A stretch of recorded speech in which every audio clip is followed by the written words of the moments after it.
Baik, terima kasih. Selamat pagi, Dokter Ferry. Selamat pagi, Dokter Sobri.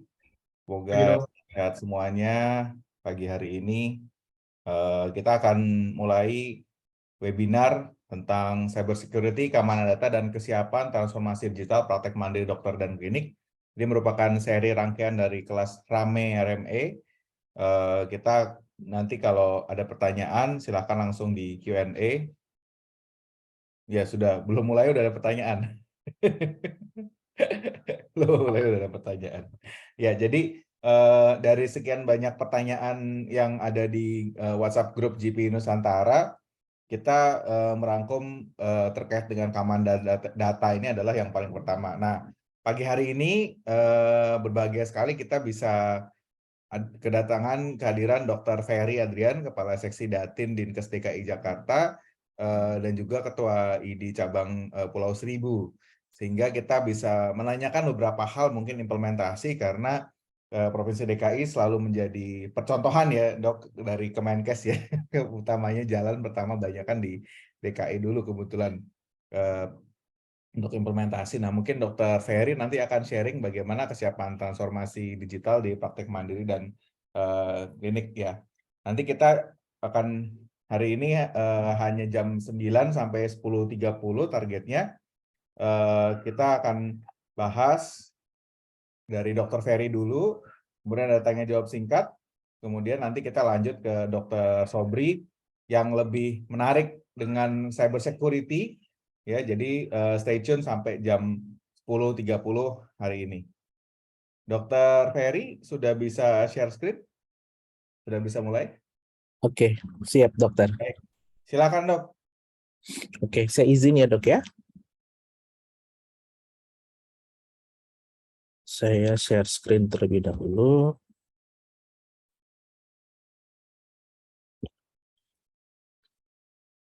Oke, udah tayang ya dok? Sudah ya Dok, silakan. Oke, baik. Sebelumnya selamat pagi. Assalamualaikum warahmatullahi wabarakatuh. Salam sejahtera untuk kita semua. Terima kasih untuk teman-teman yang sudah hadir di pagi hari ya jam 9. Mungkin biasanya karena lagi puasa dan hari libur biasanya masih pada istirahat gitu ya, masih goler-goler dulu di kasur.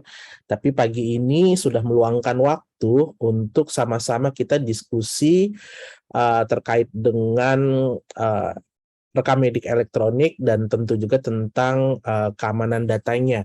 Saya juga sangat tertarik nanti untuk mendengarkan paparan dari Dr. Sobri ya. Luar biasa, masih muda, tapi lihat detailnya, lihat kompetensinya luar biasa sekali. Izin sharing hari ini, saya lebih banyak nanti kita bersharing saja, diskusi, tidak dalam bermaksud menggurui, karena apa yang kami sampaikan nanti ini based on our experience gitu ya. Bisa jadi ada hal-hal yang belum baik atau belum tepat, nanti monggo terbuka ruang diskusi untuk perbaikan untuk kami juga. Baik, hari ini saya akan sharing tentang apa sih yang dilakukan oleh Dinas Kesehatan sebagai regulator pelaksanaan pelayanan bidang kesehatan di Provinsi DKI Jakarta, khususnya terkait dengan transformasi digital yang kita kerucutkan lagi. Topik pembahasannya di sini adalah terkait dengan implementasi rekam medik elektronik.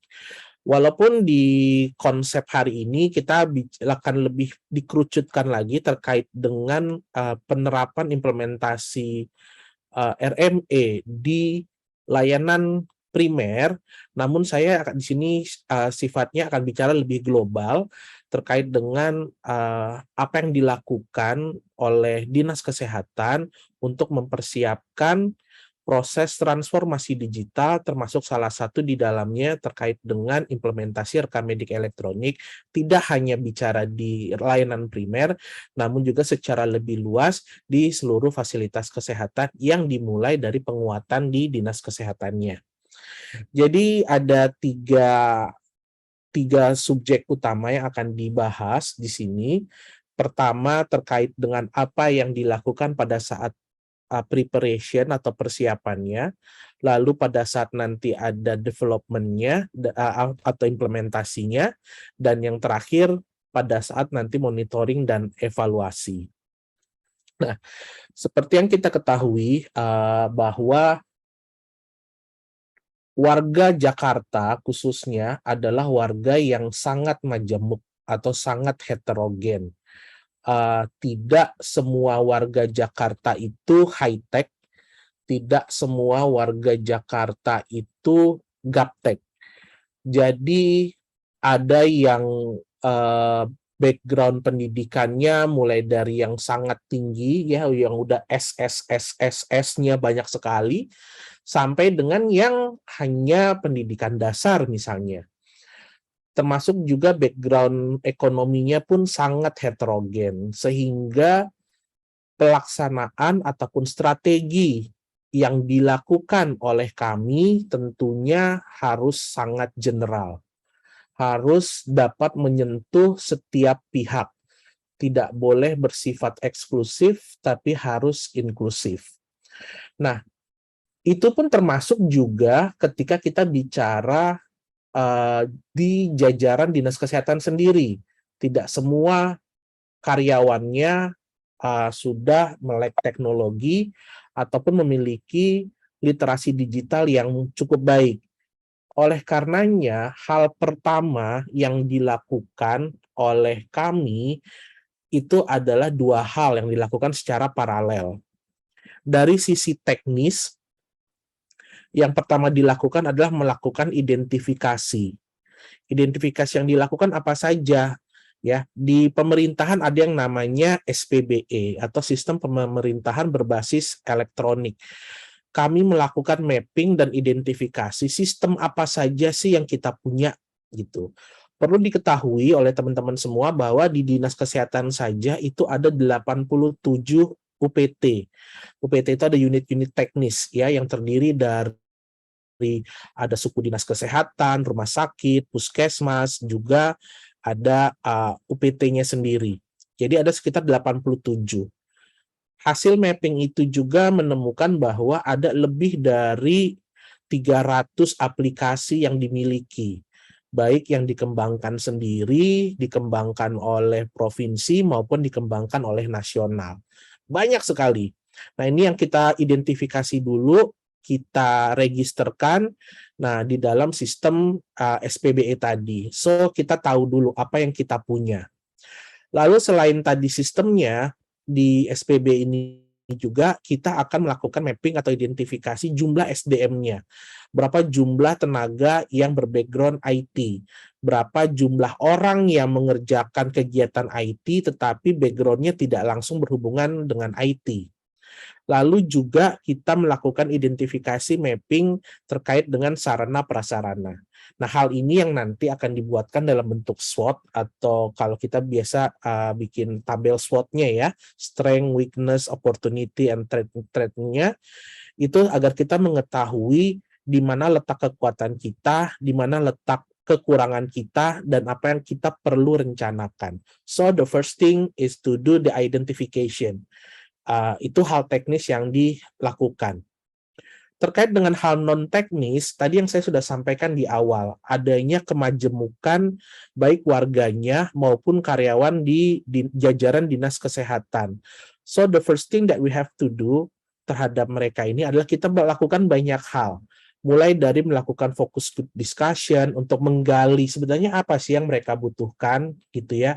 Kita perlu tahu dulu gitu, karena ujung-ujungnya apa yang kita lakukan itu harus dapat untuk memenuhi apa yang menjadi kekhawatiran mereka, apa yang menjadi kebutuhan mereka, sehingga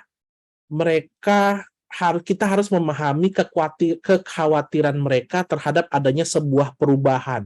Banyak mereka yang khawatir, aduh nanti kalau dilakukan rekam medik elektronik atau dilakukan transformasi digital secara umum, nanti saya kan nggak pandai menggunakan komputer, saya nggak bisa ini, saya nggak bisa itu. Akibatnya nanti menjadi resisten. jangankan kita bicara karyawan ya, kalau bahkan menerapkan RME di rumah sakit saja itu luar biasa sulitnya. Bahkan paling banyak itu, paling sering kesulitan kita adalah pada dokter ini, karena mereka dalam tanda kutip ya, ada yang kurang berkenan untuk melakukan proses inputasi data ke dalam sistem. Sudah terlalu nyaman dengan menulis di kertas RME. Sudah terlalu nyaman dengan menulis resep menggunakan kertas resep dibandingkan menginputnya ke dalam sistem e-resep misalnya. Jadi membangun awareness ini menjadi sangat penting. Makanya perlu dilakukan FGD, perlu dilakukan survei, apa yang mereka inginkan, dan lain sebagainya. Termasuk di sini juga kita perlu memberikan pemahaman terkait dengan strategi kita tuh mau ngapain, biar mereka tuh nggak ngawang-ngawang, ini dinas kesehatan ini mau ngapain sih sebenarnya gitu ya. So kita harus dapat mendeliver apa yang akan kita lakukan, apa yang bentuk strateginya seperti apa, dan apa goals-nya, lalu apa dampaknya buat mereka gitu ya. Nah ini yang penting untuk disampaikan ke mereka. Termasuk juga yang penting di sini adalah kita sudah harus mulai membangun budaya digital di lingkungan kerja, which is itu nggak mudah. Ya, jadi proses transformasi budaya untuk membudayakan orang menggunakan layanan digital itu adalah sesuatu proses yang cukup menantang, dan ini perlu dilakukan dalam berbagai hal. Nanti kita akan bicara soal sosialisasi dan pelatihan dan lain sebagainya. But those are the things that the first thing we do gitu ya, mulai dari identifikasi dan melakukan meningkatkan awareness-nya tadi. Setelah ini semuanya ada, kita udah tahu gitu ya, oh yang diinginkan teman-teman tuh seperti ini, yang dibutuhkan oleh rumah sakit tuh ini, yang dibutuhkan oleh teman-teman sejawat dokter tuh ini, dan lain sebagainya. Dan kita sudah tahu apa yang sudah menjadi kekuatan dan kelemahan kita dari sisi teknis, and then kita masuk ke tahap berikutnya, yaitu menyusun roadmap, menyusun rencana kerja, dan tentu membangun arsitektur sistem informasi kesehatannya. Alhamdulillah di sini, tadi Dr. Bimo sempat mention ya, bahwa seringkali pemerintah pusat itu melakukan pilot project di DKI Jakarta. Dan banyak pertimbangannya, salah satunya memang karena dari sisi tadi, SDM dan sarana prasarana DKI relatif cukup baik dibandingkan provinsi yang lain. Oleh karenanya seringkali pilot project dilaksanakannya di Jakarta, dan hubungan harmonis antara pemerintah pusat dan pemerintah provinsi DKI juga sangat mendukung ini terlaksana. Sehingga dalam membangun roadmap, rencana kerja, arsitektur SIK, alhamdulillah kita tuh banyak dibantu oleh kawan-kawan dari Kementerian Kesehatan, dalam hal ini Pusdatin dan DTO, termasuk juga kawan-kawan NGO ya yang banyak membantu kita memberikan bimbingan teknis dalam rangka menyusun arsitektur dan rencana kerjanya tadi. Nah, kalau ini proses ini juga sudah dilaksanakan, nah ini kadang prosesnya ada yang sifatnya serial ya teman-teman ya, tapi ada juga sifatnya paralel, jadi bisa saja dilakukan bersamaan. Nah, kita juga melakukan yang namanya penilaian kesiapan atau self-assessment. Banyak sekali tools-nya, beberapa yang digunakan di Jakarta, itu ada DMI atau Digital Maturation Index, ada SOCI, dan lain sebagainya.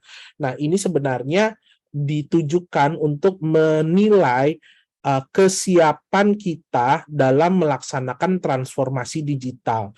Banyak pertanyaan atau variabel-variabel data yang kita nilai, ada scoring-scoringnya, nanti dengan nilai sekian maka kita masuknya kategori yang mana. Nah, alhamdulillah dari penilaian DMI ini juga Dinas Kesehatan mendapatkan nilai yang bisa dikatakan jauh lebih baik dibandingkan provinsi yang lainnya gitu ya. Jadi secara tertulis eh, Provinsi DKI Jakarta memang dirasa lebih sudah siap untuk melaksanakan transformasi digital.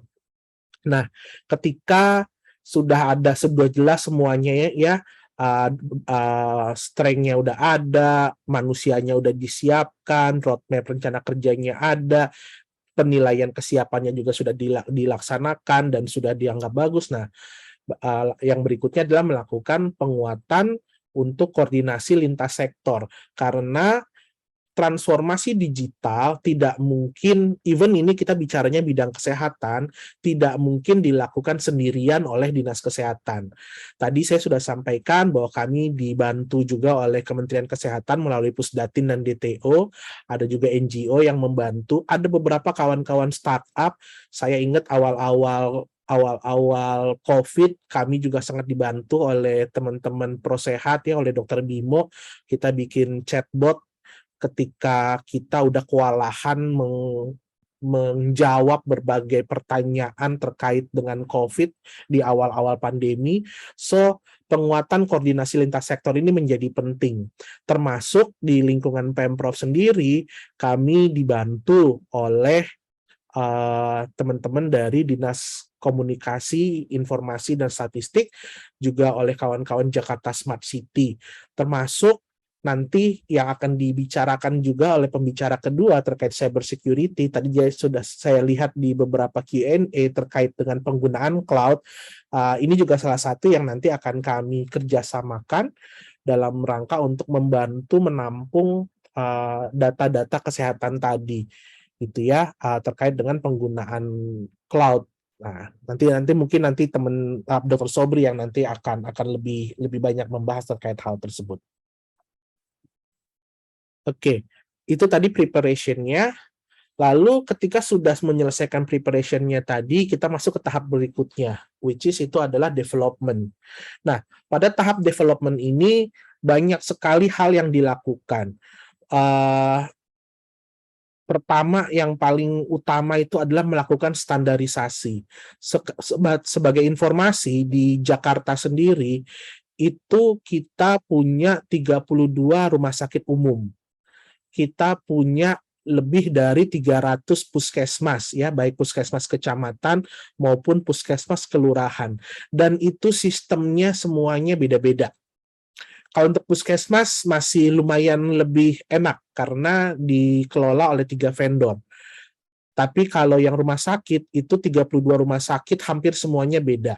Nah, itu susah banget untuk mengintegrasikan data dan mengintegrasikan sistemnya. Oleh karenanya, hal yang pertama harus dilakukan adalah dilakukannya standarisasi, ya, baik metadatanya, variabelnya, dan lain sebagainya. Nah, awal kami pertama kali mulai melakukan standarisasi itu di tahun 2021. Nah, 2020-2021. Nah, alhamdulillah berikutnya di tahun 2022 kalau saya tidak salah itu keluar PMK terkait dengan standarisasi data. Nah, ini kita amat sangat terbantu karena standarnya menjadi sama, bahasanya menjadi sama, apalagi sekarang teman-teman DTO Pusdatin sudah mengeluarkan cetak biru, ya, buku cetak biru transformasi digital 2024. Di situ jelas sekali apa yang digunakan, tools apa yang dipakai, ya, kita gunakan Fire 7, menggunakan Fire, menggunakan untuk beberapa standarisasi laboratorium dan lain-lain, ada Lyon, ada apa semua kita, jadi standarnya sekarang udah sama. Jadi udah jadi makin enak dalam melakukan standarisasinya. Karena kalau tanpa standarisasi sangat sulit.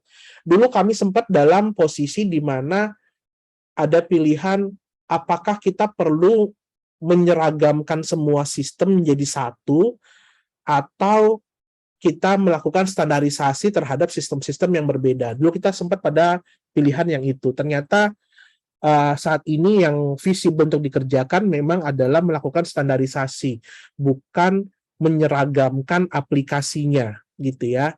Nah, nggak tahu nanti ke depan akan seperti apa. Tapi untuk saat ini yang kita pakai adalah sesuai dengan strateginya Kemenkes, yaitu melakukan standarisasi. Nah, ketika standarisasinya sudah jelas, maka kita masuk lagi ke penguatan regulasi. Mungkin teman-teman semua kalau mengikuti proses transformasi digital, telemedicine, itu kalau siap kali kita ngikutin kegiatan webinar, seminar, kongres, dan sebagainya, pasti hal pertama yang selalu dibicarakan itu terkait regulasi. Mana regulasinya gitu ya. RME mana, emang ada regulasinya, emang boleh, emang nggak salah nih gitu-gitu ya. Nah, jadi alhamdulillah Kementerian Kesehatan juga sudah mengeluarkan beberapa regulasi terkait dengan rekam medik, terkait dengan platform Satu Sehat, dan banyak ya, saya lupa ada beberapa PMK terkait layanan ini. Jadi sepertinya hal terkait rekam medik elektronik harusnya sih sudah tidak lagi menjadi isu ya, karena sudah ada PMK-nya sekarang. Di level lokalnya sendiri, maksudnya di Provinsi DKI Jakarta, kami pun membuat beberapa regulasi turunan, baik dalam bentuk pergub, surat keputusan, surat edaran, instruksi, dan juga termasuk indikator kinerja. Nah, ini yang agak unik terkait dengan indikator kinerja, karena regulasi itu sering menjadi mandul ketika tidak ada dampak signifikan yang dirasakan oleh user ketika adanya sebuah peraturan baru gitu. Nah, kami di Jakarta itu menambahkan adanya indikator kinerja. Artinya, kalau pimpinan dari unit tersebut tidak mencapai target dalam indikator kinerja, maka akan berdampak terhadap tunjangan kinerja yang dia terima seharusnya. Contohnya misalnya gini, kewajiban mereka adalah melakukan integrasi rekam medik elektronik gitu ya, yang dibagi dengan beberapa fase-fase tertentu. Nah, kalau mereka nggak sampai terwujud integrasinya, maka tunjangannya nggak bisa dibayar penuh gitu. Nah, tentu ini sangat membuat atau sangat memotivasi para pimpinan unit untuk dapat mencapai indikator kinerja yang telah ditetapkan, karena tentu tidak ada yang mau tunjangannya dikurangi gitu ya. Jadi ini salah satu strategi agar proses transformasi digital di Jakarta itu dapat diwujudkan. Nah, lalu kita masuk ke proses development tadi ya, membangun berbagai macam integrasi, membuat API dan macam-macam standarisasi, merubah komponen metadata, variabel dan lain sebagainya. Ini kita di DKI sudah melaksanakan ini sejak tahun 2021 prosesnya, dan alhamdulillah DKI Jakarta itu menjadi tim alfa gitu ya, tim awal yang melakukan proses transformasi digital terkait dengan implementasi RME bersama dengan rumah sakit vertikal gitu. Jadi kami itu termasuk rumah sakit umum daerah yang pertama kali ikut dalam proses ini, dan nggak main-main. Yang awalnya kita cuma dipropos untuk 2 RSUD saja untuk pilot project, tapi pada saat itu kami memutuskan ke semua rumah sakit kami harus langsung ikut project ini, karena menurut saya pribadi mengerjakan 2 sama mengerjakan 32 effortnya sama. So, waktu itu diputuskan seluruh rumah sakit di DKI Jakarta melakukan project ini, dan alhamdulillah it works ya, semuanya berhasil sesuai target. Nah, sambil dilakukannya development tadi, ini yang tadi saya sudah sampaikan juga, perlu dilakukan berbagai peningkatan kompetensi, sosialisasi. Sosialisasi itu kita cerdaskan nih, kita edukasi nih para pimpinan Vaskesnya, pimpinan RSUD, pimpinan Puskesmas, semuanya disosialisasikan terus. Apa sih yang menjadi target kita, kenapa kita melakukan ini, apa goals-nya, apa dampaknya, dan lain sebagainya. Itu berulang-ulang kita lakukan dalam berbagai pertemuan, melakukan sosialisasi, termasuk kepada para karyawan. Ketika kita membuat aplikasi-aplikasi baru yang nanti menunjang pelaksanaan transformasi digital itu juga terus-terusan disosialisasi. Dan sosialisasi ini pun juga diturunkan kepada pihak-pihak unit tadi agar mereka pun melakukan sosialisasi secara internal yang juga diikat dalam indikator kinerja. Artinya kalau mereka tidak melakukan sosialisasi, maka dampaknya pemotongan tunjangan kinerja. Jadi sosialisasi ini juga menjadi salah satu target kinerja oleh mereka. Lalu peningkatan kompetensi seluruh tenaga IT di Dinas Kesehatan dan rumah sakit itu semua diikutsertakan dalam workshop transformasi digital terkait dengan rekamedik elektronik. Sudah ada beberapa workshop yang dilaksanakan oleh DTO, oleh Pusdatin, dan alhamdulillah kami selalu bisa mengikutinya. Bahkan terakhir hampir seluruh rumah sakit kami dari 32, seingat saya ada sekitar 23 itu yang berangkat semuanya ke Bali untuk mengikuti training of trainer, pelaksanaan platform Satu Sehat yang dilaksanakan oleh Kemenkes. Artinya tenaga-tenaga ahli atau tenaga-tenaga IT di RSUD Jakarta bukan hanya bisa mengembangkan ataupun mengimplementasikan rekam medik elektronik di rumah sakitnya, namun juga sudah bisa mengajarkan ke rumah sakit lain, baik di Jakarta, di Bodetabek maupun di wilayah lain di Indonesia gitu ya, karena mereka sudah mengikuti training of trainer yang diselenggarakan oleh Kementerian Kesehatan.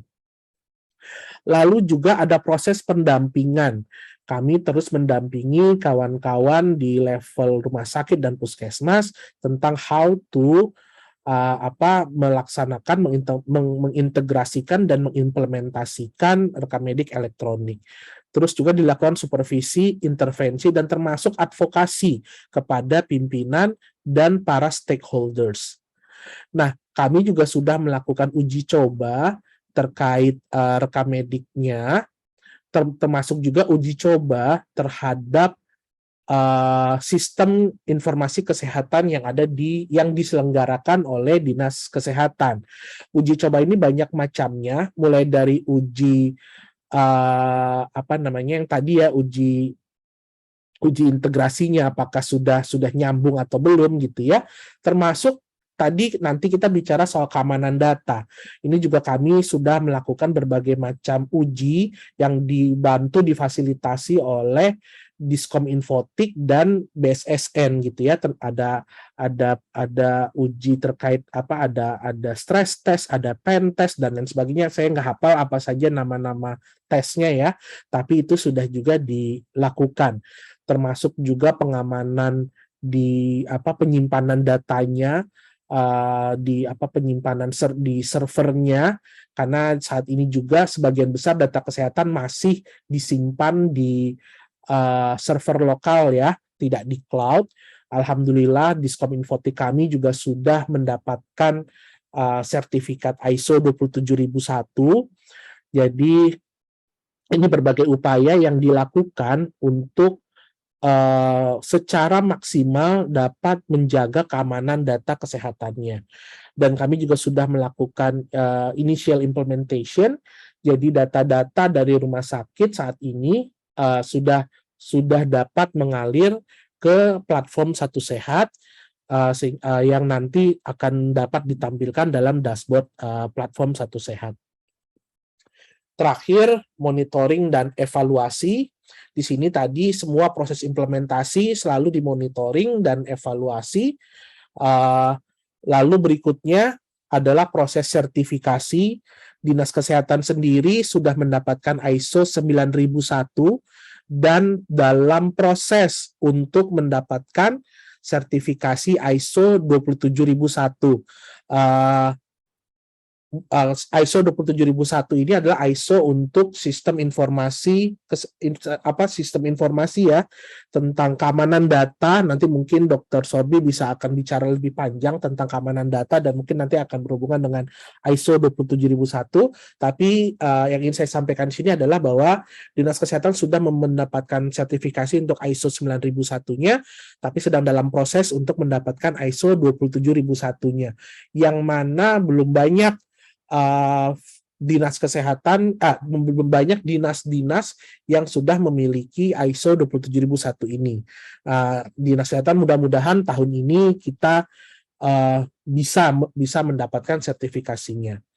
Lalu yang berikutnya adalah pelatihan dan sosialisasi berkelanjutan, karena nggak akan pernah selesai memberikan pelatihan dan edukasi kepada semua pihak, baik itu tadi usernya langsung, which is itu adalah mungkin tenaga kesehatannya, termasuk juga para pengelola program, karena kalau tadi bicara soal keamanan data itu teman-teman pengelola program sekarang juga mengelola sistem informasi yang mana data kesehatannya itu tidak lagi hanya bersifat agregat, tapi sudah data individu gitu ya. Nah, ini juga mereka perlu selalu disosialisasikan, dilatih kompetensinya, diedukasi betapa pentingnya menjaga rahasia pasien, rahasia individu, apalagi sekarang sudah ada undang-undang perlindungan data pribadi. Yang berikutnya adalah pengembangan berkelanjutan, dan yang pasti yang tidak boleh putus adalah penguatan koordinasi lintas sektor dan monitoring evaluasi yang berkelanjutan. Mungkin itu secara garis besar yang sudah dan yang akan dilakukan oleh kami di Dinas Kesehatan dalam rangka transformasi digital, termasuk di sini khususnya terkait dengan implementasi rekammedik elektronik.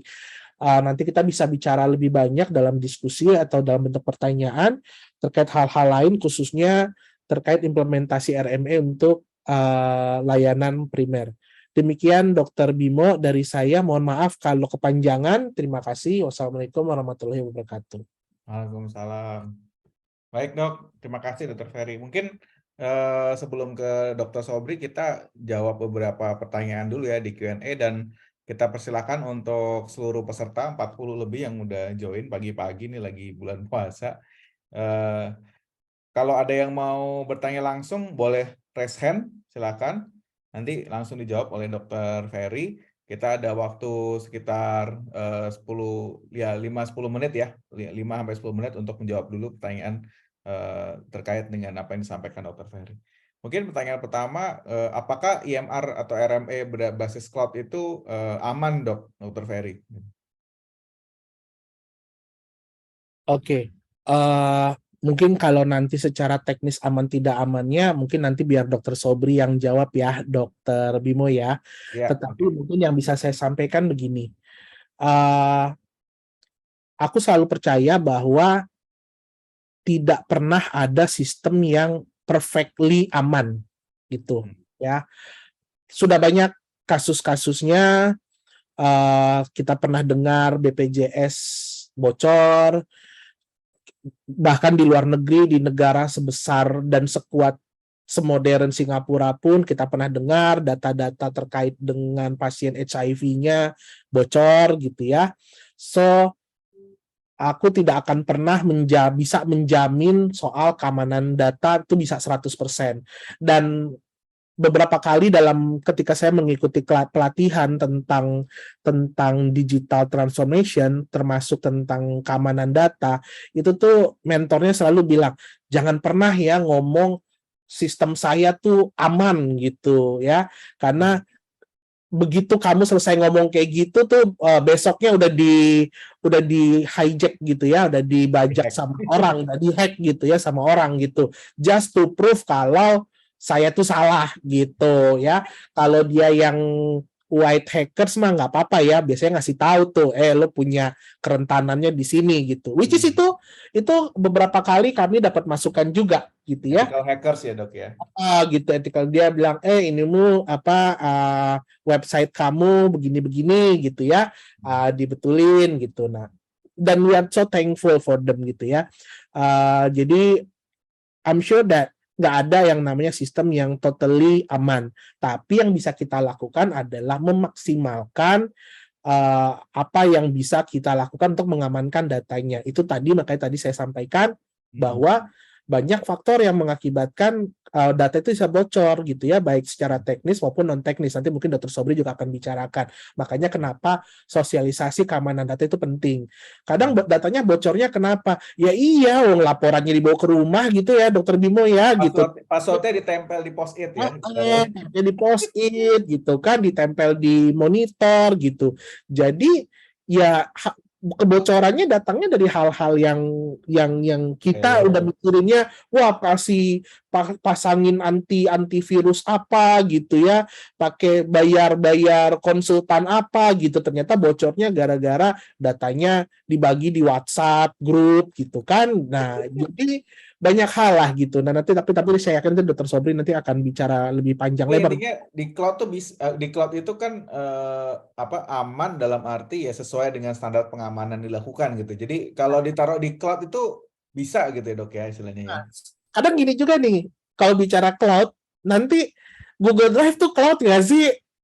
Kan gitu ya. Saya ingat dulu data-data kita taruh di sana semua gitu. Iya. Ya cloud.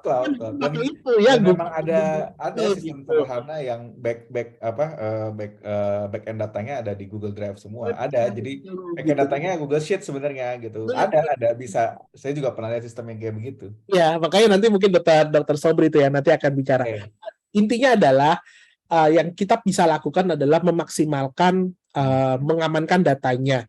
Makanya tadi SDM-nya diedukasi, sarana prasarananya diperbaiki gitu ya. Ruang servernya tadi, masuk ruang server itu harus pakai unique key dan lain sebagainya, termasuk tadi sertifikasi, karena sama lah Dok, kayak kita kalau kita naik mobil gitu ya.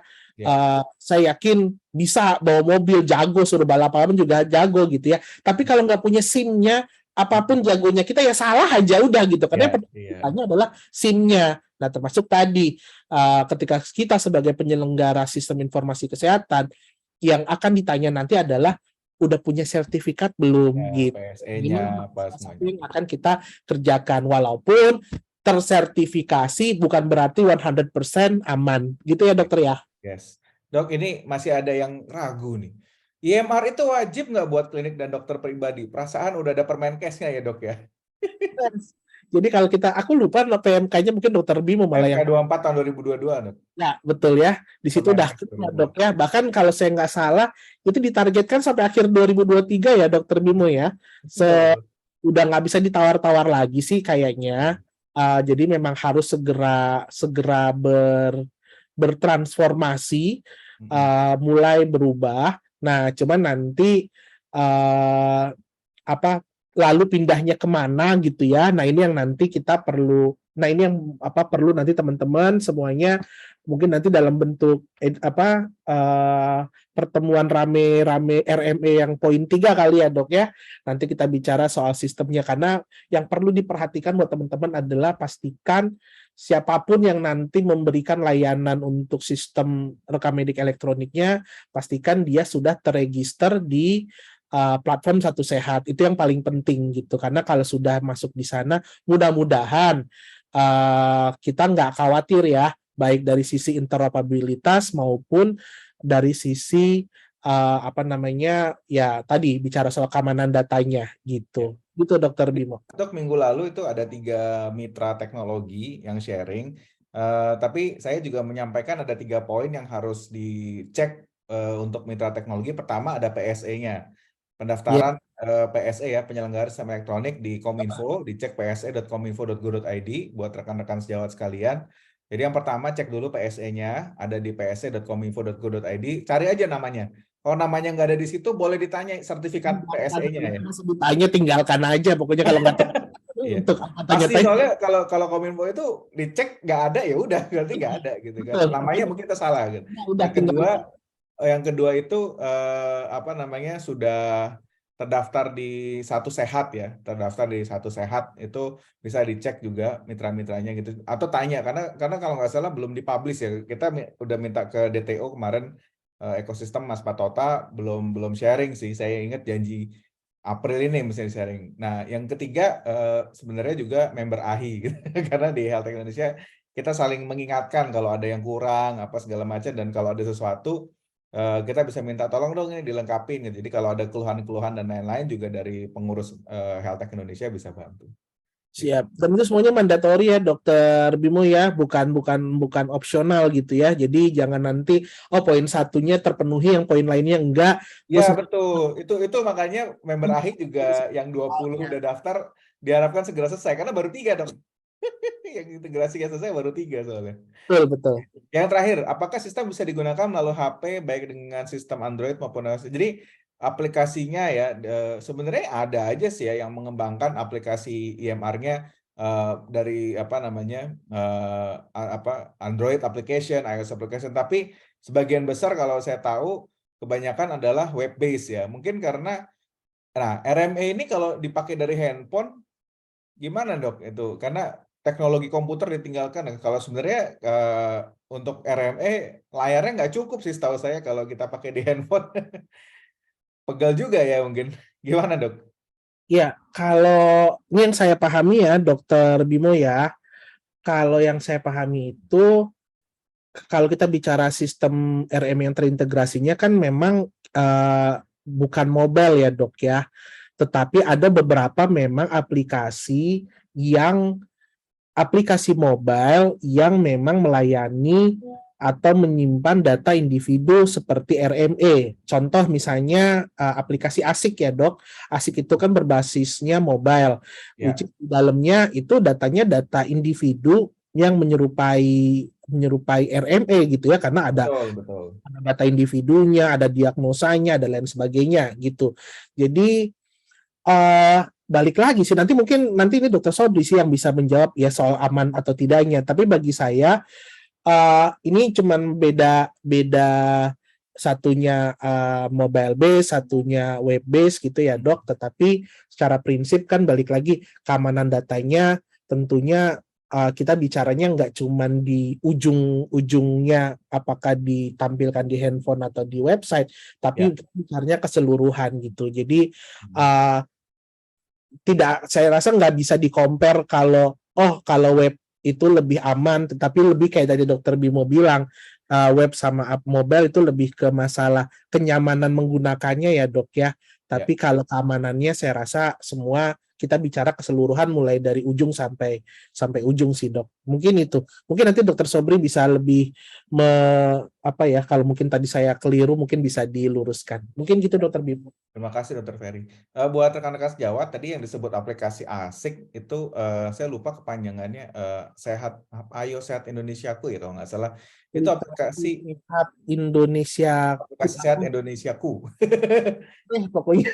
Nah, jadi itu aplikasi dari DTO Kemenkes dalam rangka streamline dari 400 aplikasi yang Kemenkes menjadi hanya 8 seingat saya. Nah, itu adalah aplikasi yang dipakai oleh nakes di puskesmas ya, puskesmas dan posyandu ya setahu saya, yang posyandu juga untuk mendapatkan data. Kalau nggak salah saya kemarin dari Bu Dewi yang Head of Tribe Primary Care itu kemarin salah satunya data 20 juta anak yang di bulan imunisasi salah satunya gitu ya.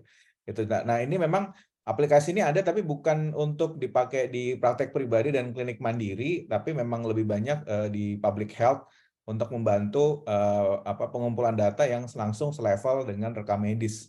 Mungkin itu. Jadi buat rekan sejawat, maksudnya, kok ternyata Kemenkes bikin tapi saya nggak bisa pakai. Nah, ini aplikasinya memang dipakai khusus untuk nakes yang di public, relatednya ke public health ya. Seingat saya sih begitu. Oke, baik. Terima kasih Dokter Ferry. Kalau masih ada waktu silahkan lanjut aja, join. Nanti kita akan langsung ke Dokter Sobri untuk terkait dengan cyber security. Siap, terima kasih Dokter Bimo. Kayaknya saya ingin menyaksikan materinya Dokter Sobri. Terima kasih ya. Ya dok. Silakan Dokter Sobri, mau screen share langsung mulai. Siap Dok, mohon izin saya screen share. Oke. Baik, Assalamualaikum warahmatullahi wabarakatuh. Apakah kelihatan? Yes, jelas. Silahkan Oke, Yusuf. ya. Baik, perkenalkan saya Sobri. Saya sekarang saya dokter juga dan sekarang menjadi seorang tentara. Nah, di sini saya akan membawa topik tentang cyber security, keamanan data dan kesiapan transformasi digital praktek mandiri dokter dan klinik. Di situ ada nama Pegasus. Saya kalau waktu meretas dulu waktu masih hilaf, saya namanya Pegasus. Bisa cek di Google apapun yang berkaitan dengan Pegasus, it's me. Berkaitan dengan virus Pegasus, malware, apapun itu. Dan nama lain saya adalah Kang Asu juga. Sebenarnya saya punya nama yang lain, tapi nick hackernya saya nggak mau bilang. Nanti itu adalah kasus-kasus yang pernah saya buat juga. Semoga saya nggak ditangkap di sini. Oke, ini adalah outline yang akan saya bahas. Itu pertama tentang cyber security. Apa aja tentang cyber security, bagaimana seorang hacker dia meretas, dan bagaimana cara rekam medik elektronik ini diretas oleh hacker. Nah, lalu yang kedua tentang keamanan data. Keamanan data saya bahas singkat aja, dan untuk kesiapan transformasi digital praktik mandiri dan dokter dan klinik menurut saya ini sudah sering dibahas. Jadi akan saya bahas lebih untuk masalah yang poin ketiga ini lebih simpel aja. Yang terakhir ada masalah demo. Saya akan mendemokan bagaimana cara peretasan untuk rekam medis elektronik, tapi ini yang level rendah. Saya tidak akan menunjukkan level intermediate ataupun yang level high. Oke, kita langsung saja kepada poin pertama, yaitu tentang cyber security. Di mana cyber security sebenarnya itu adalah masalah yang harus kita fokus juga. Ada pembagian untuk masalah cyber security, ada disebut dengan landscape cyber threat ataupun vertical cyber threat. Di mana untuk landscape cyber threat ini berkaitan dengan teknologi, berkaitan dengan proses, berkaitan dengan user. Jadi ada 3 poin yang teman-teman atau para dokter tahu, yaitu pertama teknologi, yang kedua adalah prosesnya, yang ketiga adalah brainware ataupun usernya. Jika teknologinya udah canggih, cara meretasnya adalah di prosesnya ataupun di usernya. Banyak teknik yang bisa dilakukan, nanti kita bahas lebih dalam lagi. Nah, ini kita lihat dulu, kenapa harus dibahas tentang cyber security. Ternyata website pemerintah ternyata banyak yang dipasang semacam mining untuk mendapatkan uang, baik oleh para internal ataupun para peretas untuk dapat uang dan sebagainya. Ini kita lihat data dari COVID-19 yang dijual di Reddit dan beberapa informasi masalah database yang berkaitan dengan nama, tempat tanggal lahir, ibu kandung dan sebagainya, atau bahkan nick juga tersebar luas di Reddit yang bisa diperjualbelikan juga. Sampai data pasien yang bocor, BPJS yang bocor juga. Nah, ini semua adalah hal-hal yang perlu kita fokuskan, kita perlu tahu juga, dan kita perlu aware tentang masalah ini. Nah, untuk cyber security landscape yang saya bilang tadi, jadi ada 2, ada landscape sama ada vertical. Kalau vertical itu lebih ke arah disaster ataupun bencana alam. Jika para dokter mempunyai server fisik, khawatirnya tiba-tiba ada bencana alam, misalnya gempa bumi, kebakaran, semua data itu kalau tidak ada backupnya akan hilang, jadi tidak akan bisa ditahu juga. Nah, itu untuk masalah vertikal. Untuk landscape threat itu banyak sekali. Ada masalah ada peretasan dari para hackers, ada dari peretasan oleh orang dalam, ataupun organisasi crime, ataupun spy dan sebagainya. Nah, kenapa begitu penting untuk masalah cyber security ini perlu kita tahu? Karena ini masalah confident, masalah data. Karena kita bisa mendapatkan semua informasi tentang password ataupun seseorang itu hanya berdasarkan dari personal hardware ataupun rekam medis elektronik. Kan di situ udah ada tempat tanggal lahir, udah ada NIK, udah ada password atau apapun yang berkaitan dengan dia yang pernah dia membuat. Misalnya ada beberapa SIM-RS yang untuk mendaftarkan datanya itu memerlukan informasi tentang dia. Jadi otomatis untuk memasukkan password dia memakai password yang sering dia pakai. Itu kebanyakan. Yang kedua, di situ ada mungkin informasi tentang data ibu dan sebagainya, ataupun data-data tentang penyakitnya yang tidak mau dia bongkar, atau yang berkaitan dengan pekerjaan, misalnya para artis dia nggak mau dengan penyakitnya diketahui apa yang dideritanya. Nah, yang masalah ketiga adalah desain isu. Jadi ada beberapa teknologi SIM-RS. Kalau saya riset, ternyata ada 140 perusahaan yang mendirikan SIM-RS di Indonesia. Yang masih bermasalah adalah signature sama authentication. Nah, itu yang ada. Nah, sekarang masalah yang keempat adalah compliance issue, di mana itu berkaitan dengan apa? Tentang peraturan yang ada dari perkembangan SIM-RS yang ada. Contoh, sekarang BPJS sudah membuat satu sistem yang baru, misalnya pasien masuk dari pendaftaran, lalu maunya data pasien yang data pasien baru sama pasien yang lama, apakah langsung masuk ke polinya, apakah dengan nomor urut 01 ataupun masuk ke nomor urut yang baru. Misalnya, contoh saat satu pasien ada, kita uji coba saja, ada sehari itu udah ada 100 pasien yang masuk mendaftar di bagian registrasi. Lalu ada beberapa yang mau masuk di poli onkologi ataupun poli mata dan sebagainya. Di poli mata tiba-tiba datanya berubah, dia jadi dia daftarnya adalah 065, di poli mata adalah 065 tab. Namun peraturan BPJS maunya adalah dia masuk tetap di peraturannya adalah untuk sistem registrasi, maunya langsung di 01 di poli tersebut. Itu adalah sistem yang para SIMRS lagi berusaha untuk memperbaikinya untuk registrasi. Nah, itu ada banyak hal untuk masalah isu kesehatan, baik berkaitan dengan CMRS ataupun berkaitan dengan data. Nah, sekarang kita harus berpikir bagaimana cara hacker itu bertindak. Bagaimana cara hacker bertindak sehingga para dokter tahu bahwa ini bisa diantisipasi nih. Hacker bertindak itu hampir sama dengan dokter. Jadi tidak salah saya tetap melanjutkan dokter saya dan tetap melanjutkan dunia cyber. Jadi yang harus diketahui ini beberapa istilah dulu. Sebelum saya masuk dengan 5 fase hacker, 5 fase para peretas sebelum meretas. Di sini ada banyak hal, namun yang saya fokuskan cuma 2, yaitu zero day attack sama daisy chaining. Jadi di Indonesia kan ada banyak SIMRS, ada 140 lebih perusahaan yang membangun. Kemarin, maaf saya sebutkan merek, kemarin ada Jicare dan sebagainya. Saya sebutkan Prosiat aja dari Dr. Bimo. Jadi untuk meretas Prosiat itu tidak semudah itu, jadi harus lakukan zero day attack dulu.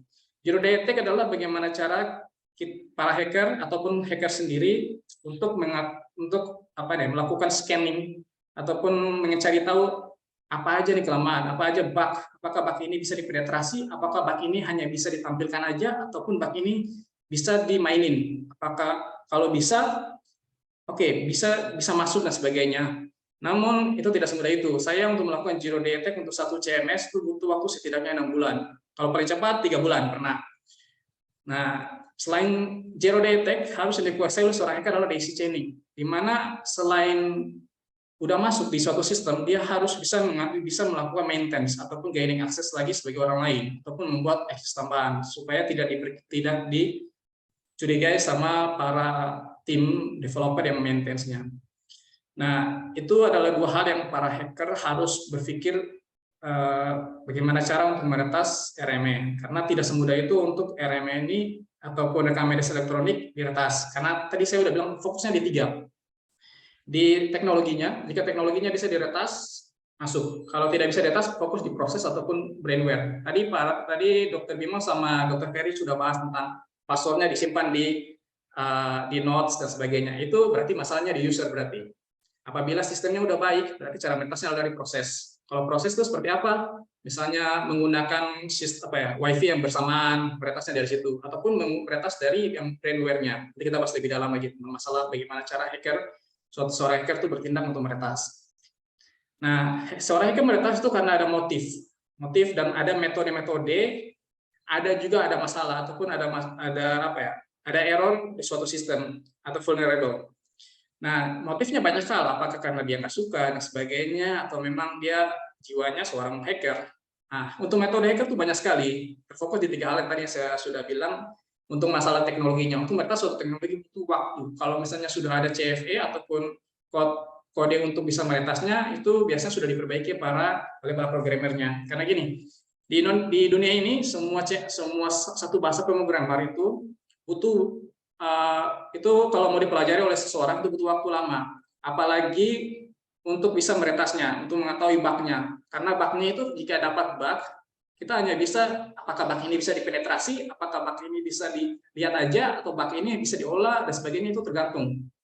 Karena meretas itu banyak tekniknya. Nah, nanti saya jelaskan di 5 teknik yang sering digunakan oleh para hackers. Dan ini dalam banget. Tapi ini semoga teman-teman para dokter bisa tahu bahwa untuk meretas itu tidak semudah itu. Jika sudah aman di teknologinya, maka fokusnya adalah proses sama di usernya.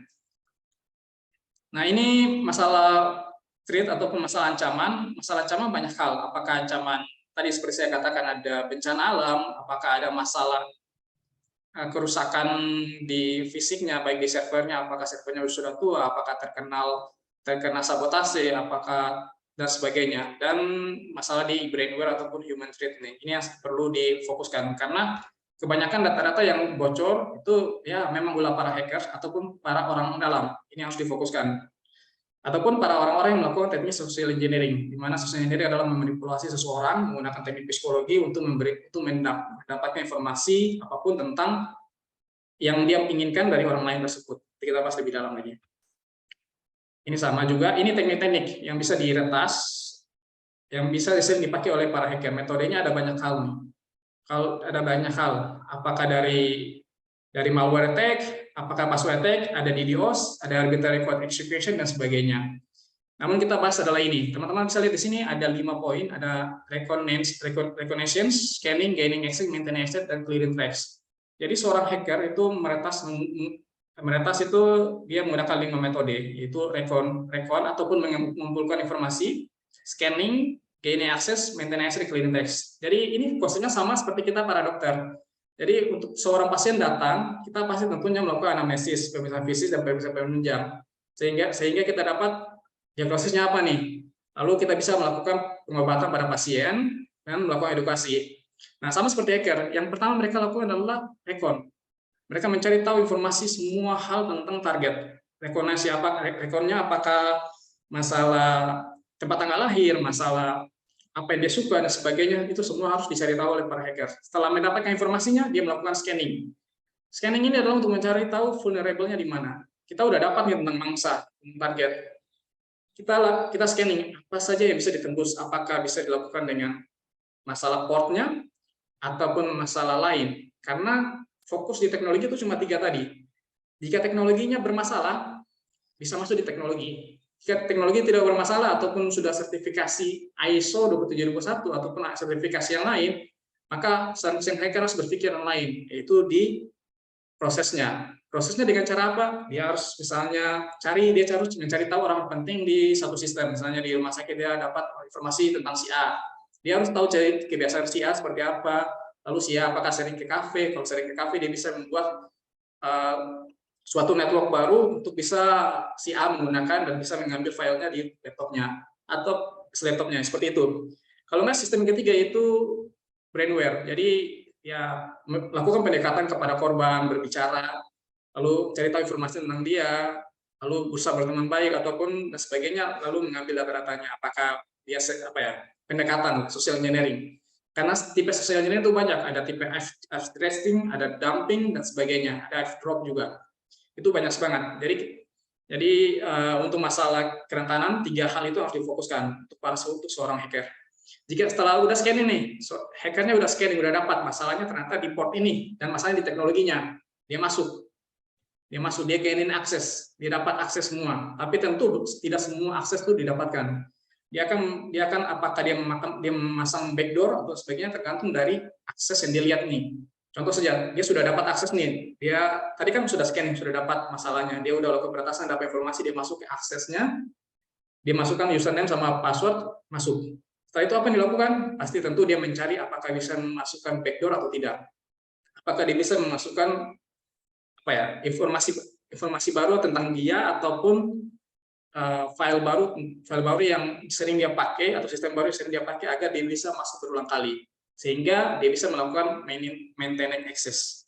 Jadi seorang hacker pasti dia jika sudah meretas, pasti dia tidak akan meninggalkan aja, itu suatu mangsa yang sangat baik. Apalagi seperti tadi yang saya tunjukkan di awal adalah situs judi di website pemerintah.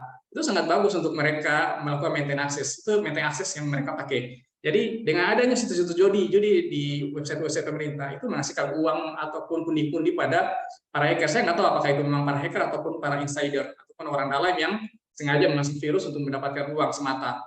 Nah itu banyak hal. Itu tergantung dari masing-masing.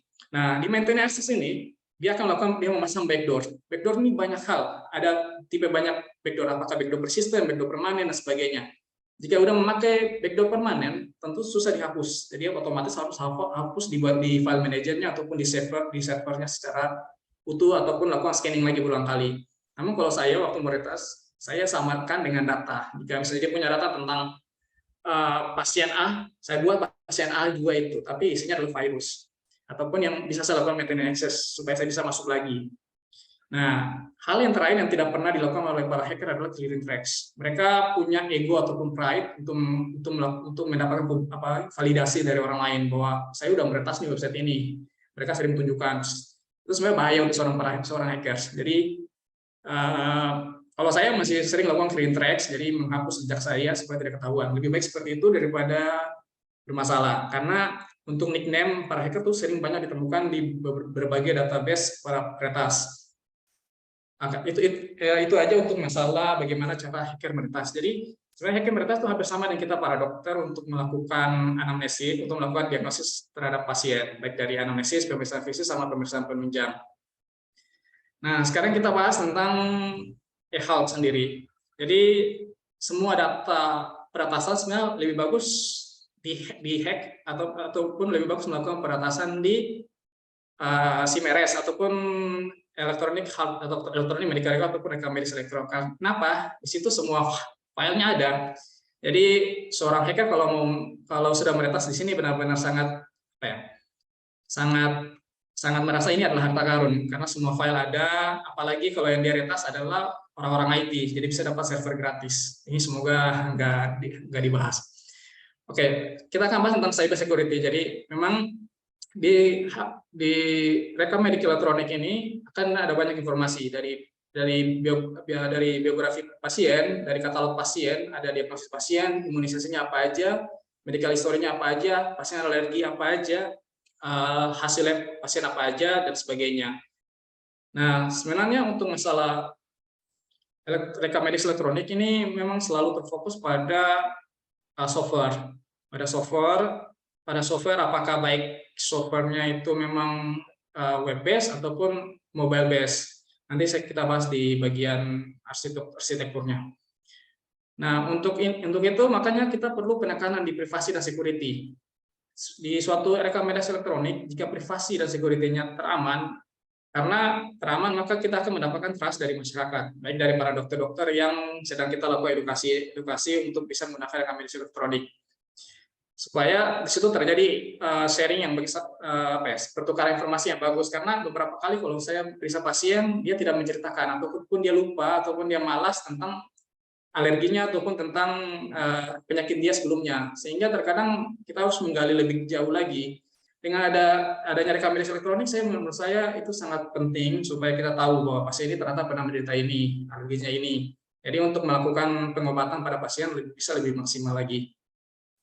Nah, sekarang kita bahas tentang cyber security di rumah sakit. Jadi ini contoh, di sebelah kiri ini adalah di mana cyber security yang masih di development. Seperti tadi kata Dr. Ferry, apakah cloud itu aman? Dan diinformasikan bahwa kita jangan bilang aman. Memang sewaktu saya masih hilaf untuk melakukan peretasan dulu, kita harus fokus di kata-kata yang seperti tadi. Itu tidak ada sistem sempurna. There's no perfect system. Jadi ini simulasi.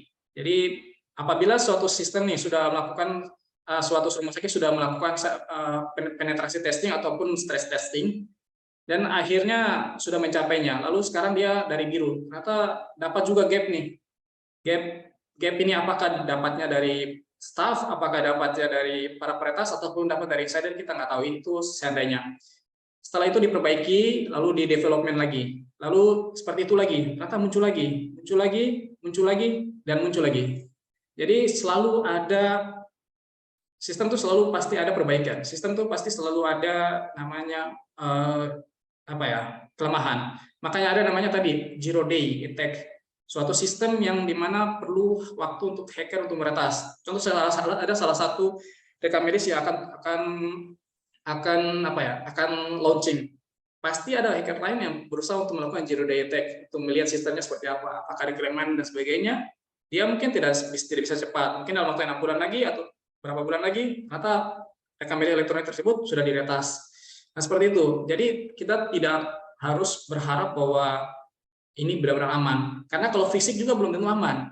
Kalau misalnya para dokter lebih baik saya pasang server fisik. Nah, kalau misalnya terjadi bencana alam, amit-amit bencana alam, lalu ataupun terjadinya kebakaran, semua data tersebut yang belum di backup juga percuma. Dengan adanya cloud ini, meskipun sama juga, fisik juga sebenarnya bisa diretas. Sebenarnya bisa diretas sangat mudah. Dengan melakukan man in the middle attack itu sangat bisa. Dengan melakukan penyerangan di bagian proses. Memang cara meretas server fisik adalah harus berada di komputer servernya. Di komputer servernya, ataupun masuk ke jaringan intranet, ataupun LAN, ataupun WAN yang dipakai. Dengan seperti itu bisa dilakukan peretasan di situ. Nah, di sini saya menunjukkan bahwa perlunya cyber security team di Indonesia. Dan ada beberapa startup yang sudah membangun cyber security team, seperti Cyber Army dan sebagainya. Saya benar-benar bersyukur ada di situ, meskipun saya nggak masuk di situ juga. Saya solo hacker. Jadi sekarang saya udah berhenti, tapi saya tetap update untuk informasi peretasan. Jadi sebenarnya untuk cyber security team itu sangat diperlukan di Indonesia, baik dari empat posisi yang saya tulis di sini, dari senior plan manager, cyber security program manager, cyber security specialist, dan cyber security incident response team. Ini yang diterapkan di Amerika, meskipun Amerika sering diserang, tapi ini adalah hal yang baik yang perlu diterapkan di Indonesia juga untuk membangun suatu sistem yang bagus, meskipun tidak perlu satu rumah sakit dan membangun suatu tim untuk tim IT khusus cyber security tidak perlu. Mungkin suatu lembaga atau apa yang harus memiliki suatu tim seperti ini. Yang kedua yaitu provide staff training. Jadi misalnya staffnya bisa diajarkan bagaimana cara untuk melakukan pengamanan data. Karena seperti saya bilang tadi, jika teknologinya udah mutakhir dan belum ada zero day attack yang baru ataupun decision yang baru, maka fokusnya di proses sama di brainware ataupun usernya. Jadi harus lakukan staff training. Jadi untuk edukasi bahwa gunakan password itu kombinasinya seperti apa, itu mungkin teman-teman para dokter juga udah tahu.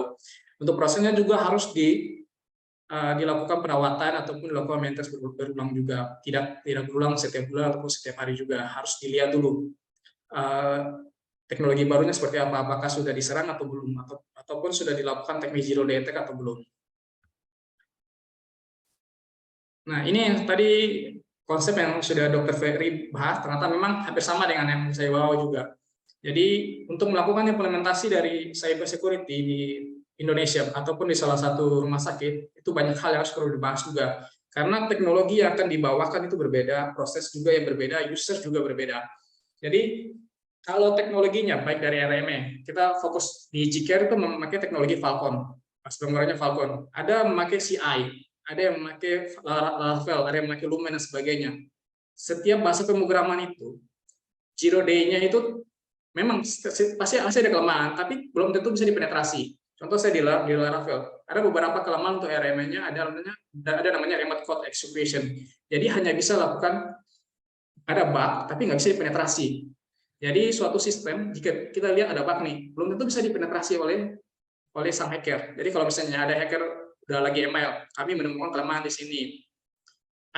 Kalau ada bug itu wajar, semua sistem pasti ada bug. Dan pasti tentu, makanya tadi ada looping yang sudah saya tunjukkan bahwa setiap kali mencapai suatu hal yang baru, lalu sudah dilakukan peretasan oleh seorang hacker untuk melakukan teknik zero day attack, pasti akan lagi diperbaiki oleh para tim, lalu looping terus-menerus, sehingga itu menjadi lingkaran yang perlu kita bisa fokus. Nah, yang kedua masalah proses tadi, yang WiFi. Jadi proses di antara pertukaran data baik dari teknologi ke usernya.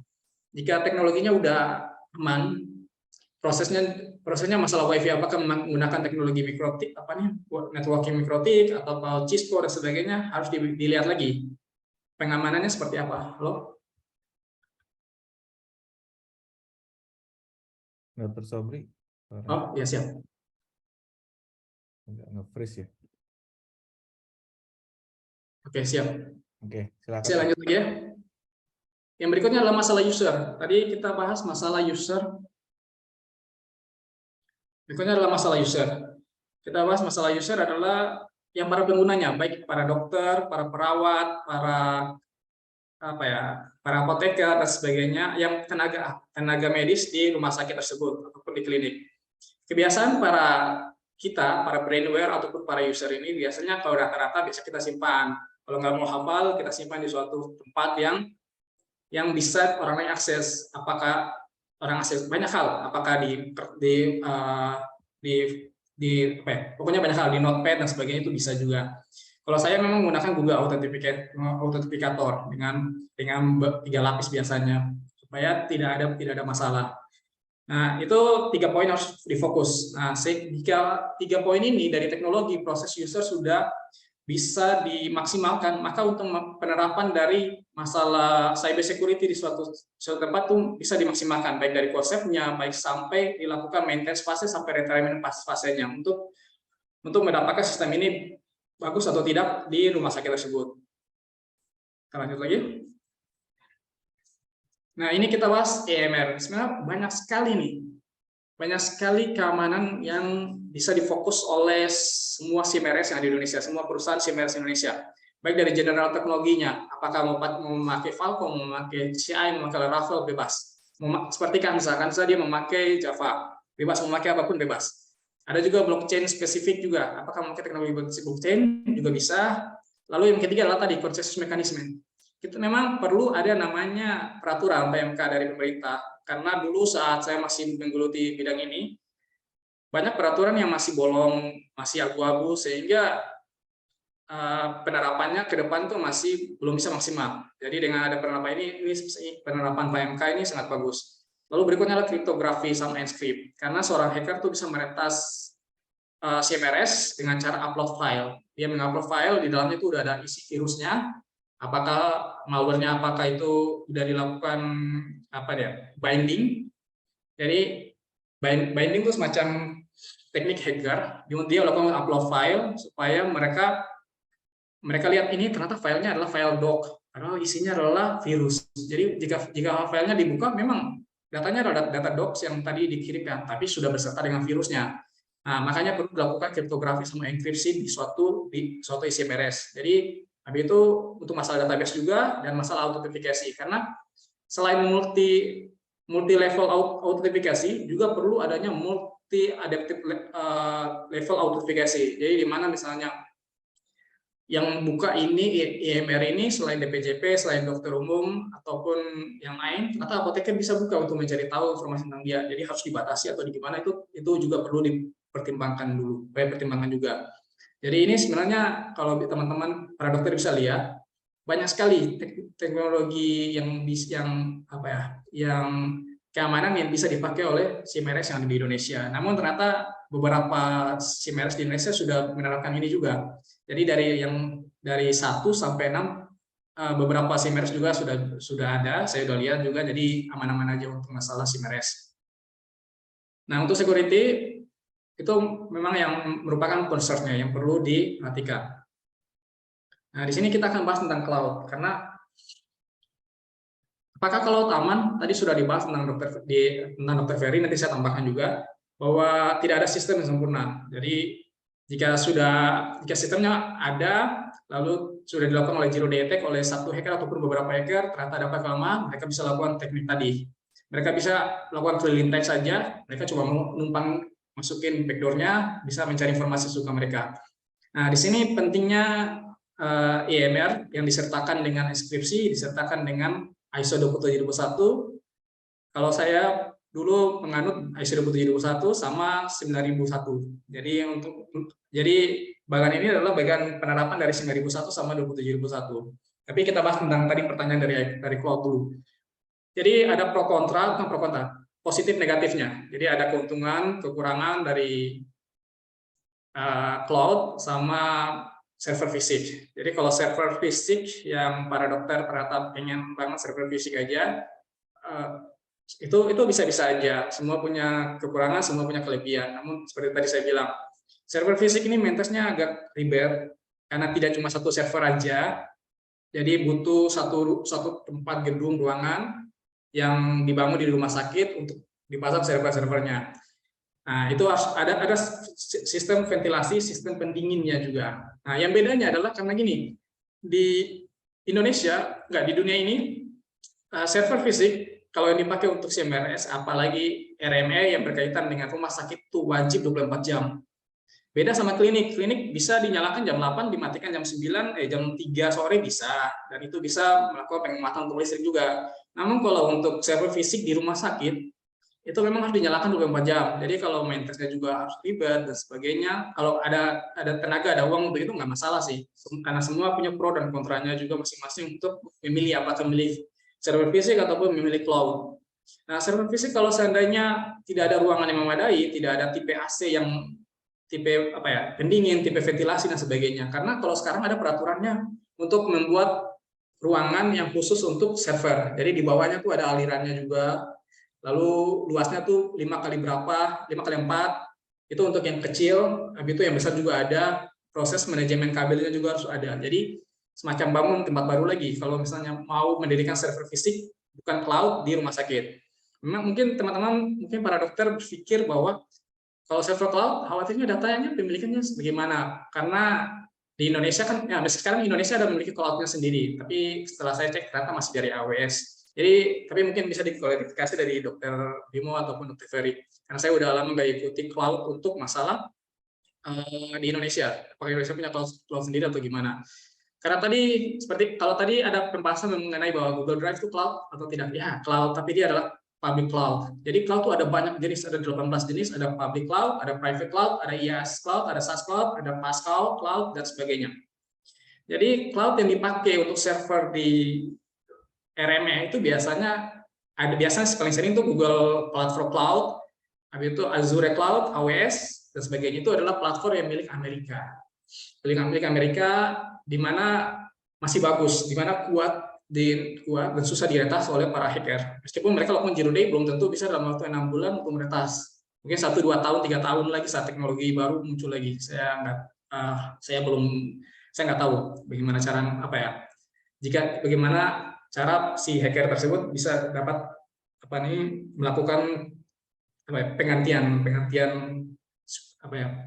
jika misalnya sudah ada teknologi baru lagi, karena AWS tipe server seperti AWS ataupun yang dimiliki Amerika ataupun Azure dan sebagainya, itu mereka pasti melakukan updating. Mereka melakukan update setiap 1 bulan untuk perbaikan sistem apabila ada masalah, karena mereka buka namanya bug hunter. Google buka namanya bug hunter untuk para peretas ataupun bug peretas, untuk jika menemukan bugnya dikasih hadiah. Di situ mereka perbaiki sistemnya berulang kali. Nah, ada namanya POC, proof of concept. Jadi seorang hacker itu meretas, dia ada konsepnya sendiri. Atau saja seperti ini, bahasa pemrograman C, atau di sini ada yang pernah coding. Nah, suatu bahasa pemrograman itu untuk mendeklarasikan suatu output, misalnya print hello world, itu banyak jenis. Bisa memakai tipe ini sebagainya. Simpelnya begini, hasil 5 itu bisa 1 tambah 1 tambah 4, ataupun bisa 2 tambah 3. Nah, itu seperti itu. Nah, namun teknologi sekarang ada beberapa yang benar-benar sudah konstan, yang bisa cuma 2 tambah hasilnya adalah ini. Namun beberapa CMS ataupun sistem yang dipakai oleh pemerintah ataupun para perusahaan swasta itu memiliki teknik bahasanya sendiri. Jadi maksud saya adalah jika suatu sistem sudah ada nih dari perusahaan, sang hacker perlu mempelajari semua sistem tentang perusahaan dulu baru bisa melakukan zero day attack. Jadi tidak semudah itu dia melakukan peretasan. Jadi dia harus cari tahu dulu, ini perusahaan memakai sistem apa nih? Apakah CI memakai apa? Dia cari tahu lagi CI ini ada kelemahannya nggak? Dia mencari informasinya di Google ataupun mencari di Google Hacking Database dan sebagainya. Jika ada dia mempelajari lagi, dan tidak semudah itu untuk bisa melakukan peretasan. Izin dok. Nah, di sini gambar. Siap. Kalau boleh 2 menit lagi dok untuk ini. Oh gitu ya. Oke, kita langsung aja. Ini adalah standar yang diterapkan oleh Singapura, bahwa pentingnya autentifikasi data integrity dan sistem security dan internet security supaya bisa menjalankan suatu sistem general security standar dengan tipe 200 standar lebih. Karena di Singapura seperti ini, namun ternyata sama saja, mereka bisa diretas juga. Ini adalah bagaimana arsitektur dari suatu sistem itu perlu diperhatikan. Nah, di sini teman-teman para dokter bisa lihat ada namanya careless neglect. Nah, artinya gini, banyak masalahnya yang bisa diretas adalah di bagian brainware ataupun usernya. Jadi untuk masalah sistem sebenarnya bisa diawasi oleh para vendornya ataupun para tim IT-nya. Di sini saya bahas tentang data security juga. Nah, namun data security ini lebih ke arah keamanan fisik, keamanan jaringan, sama keamanan aplikasi. Kita langsung aja. Ini sama, ini data. Jadi sebuah data untuk masuk di suatu server itu ternyata tidak tidak segampang itu. Banyak hal yang perlu dilewati. Jadi bisa dari berbagai sumber sehingga bisa masuk ke sistem database-nya. Di mana sistem database data yang baik itu sebenarnya ada 4 ini sih yang bisa dilakukan. Nah, sekarang kita fokus di personal medical record. Seperti yang saya katakan tadi, bahwa jika kita punya data rekaman elektronik seorang pasien, maka kita bisa mendapatkan semua informasi tentang dia, tentang hal-hal dia kerjakan dan sebagainya. Makanya itu perlu sistem pengamanan di security-nya juga, baik di sistem teknologi yang dipakai di suatu CMRS ataupun RMA tersebut. Jadi ini cloud server, dan tadi seperti saya bilang, ini masalah semua ada pro sama kontranya, semua ada kelebihan sama kekurangannya, tergantung dari para dokter memilih yang mana. Nah, untuk menjebak seorang hacker itu sebenarnya bisa memakai teknik honeypot. Teknik honeypot ada 2 teknik yang sering saya pakai, itu Dionae sama Kipos SH. Biasanya untuk masuk suatu server rekam RMA biasanya masuk di SSH. Tapi kalau saya biasanya menjebaknya memakai teknik honeypot. Nanti kita bahas dulu. Nah, ini saya sebenarnya berharap beberapa tahun ke depan, 5 atau 10 tahun ke depan, karena saya dari TNI AU, saya berharap teknologi HR itu bisa dikombinasi dengan military health system. Sekarang teknologi militer juga lagi dibangun juga untuk masalah health system. Semoga kedepannya bisa lebih bisa jadi konsep yang bisa dibahas, karena keamanan nasional itu juga adalah keamanan dari kami para tentara. Ini kesiapan transformasi digital menurut saya tidak perlu saya terlalu bahas, karena memang sudah pernah dibahas di beberapa seminar. Fokus saya adalah cyber security. Developernya ini sebenarnya menarik, mestinya saya share ke grup CIO cyber security. Bisa lebih ramai, tapi kita dengan dokter-dokter. Oke, Dokter Sobri, itu saja untuk presentasinya, cukup ya? Siap, karena siap seperti itu. Waktunya agak mepet juga nih, supaya kita masih ada Q&A ya. Ada 2 pertanyaan. Kayak ada satu lagi, mungkin nanti kalau Dr. Ferry kan masih join, nanti ada satu pertanyaan yang ada ke Dr. Ferry juga. Mungkin ini boleh boleh standby dulu, Dr. Ferry. Dari Rumah Sakit Islam Malahayati terkait pertukaran informasi rekam medis pasien antar unit kerja, apakah dibolehkan menggunakan aplikasi pihak ketiga seperti WhatsApp dan Telegram? Nah, ini integrasinya gimana ya, maksudnya? Mohon maaf ini, karena kan informasi rekam medis antar unit kerja mestinya RMA-nya terintegrasi dong ya, ini kalau ini.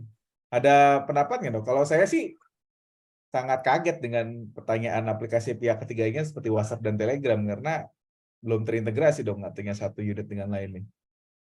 Siap dok, saya izin menjawab. Jadi ini semua sebenarnya ada keuntungan sama ada kelebihannya, ada kerugiannya juga. Karena kalau kita berbicara tentang masalah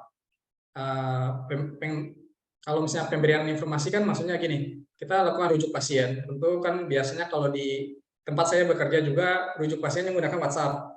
Mereka belum ada teknologi rekam medis elektronik. Jadi mereka memberikan informasi dari pasien datang, dari SOAP-nya seperti apa, dari WhatsApp, ataupun ada dari Telegram. Nah, itu bisa-bisa aja kan. Kenapa? Karena gini, teknologi rekam medis elektronik belum ada chat sesama rumah sakit. Dan semua rumah sakit juga belum tentu memakai satu sistem RMA yang sama.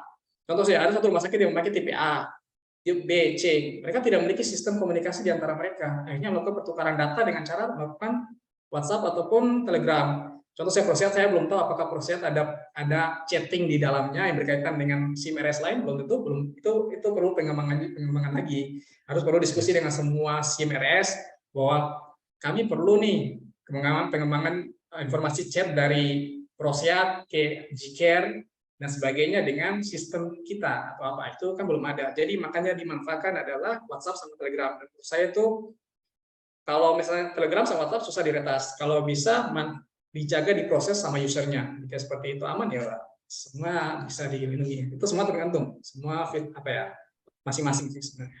Mungkin sekarang kita fokus kepada interoperabilitas ya, buat rekan sejawat. Jadi kita mengusahakan sudah ada standar FHIR, Fast Healthcare Interoperability Response ya, dan ini adalah tanggung jawab dari mitra teknologinya. Karena kalau misalnya satu sistem dengan sistem yang lain, kita tidak perlu melakukan koneksi itu one to one. Jadi misalnya dari mungkin di sini tadi rekam medis dari unit UGD dengan sistem lab misalnya, lab laboratorium sistem kan ada sendiri biasanya. Nah, adalah menjadi tanggung jawab mitra teknologi untuk bisa menghubungkan ini.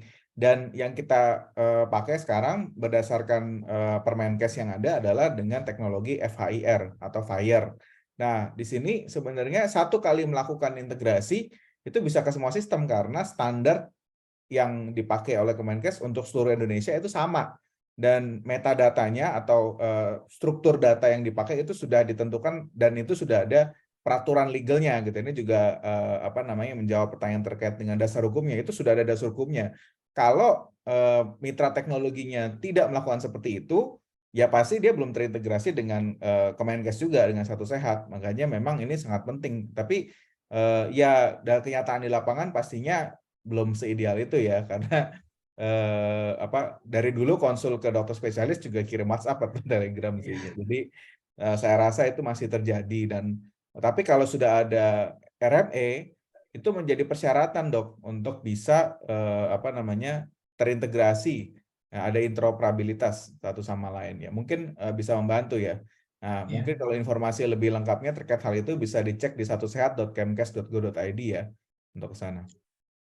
Ya, Oke. saya juga berharap di satu RME itu udah ada sistem saling apa ya, saling chat gitu dari baik dari pihak radiologi ke dokter IGD ataupun dari poli ataupun dari spesialis agar informasi yang disampaikan tuh bisa lebih maksimal. Oh, baik, siap, kebayang.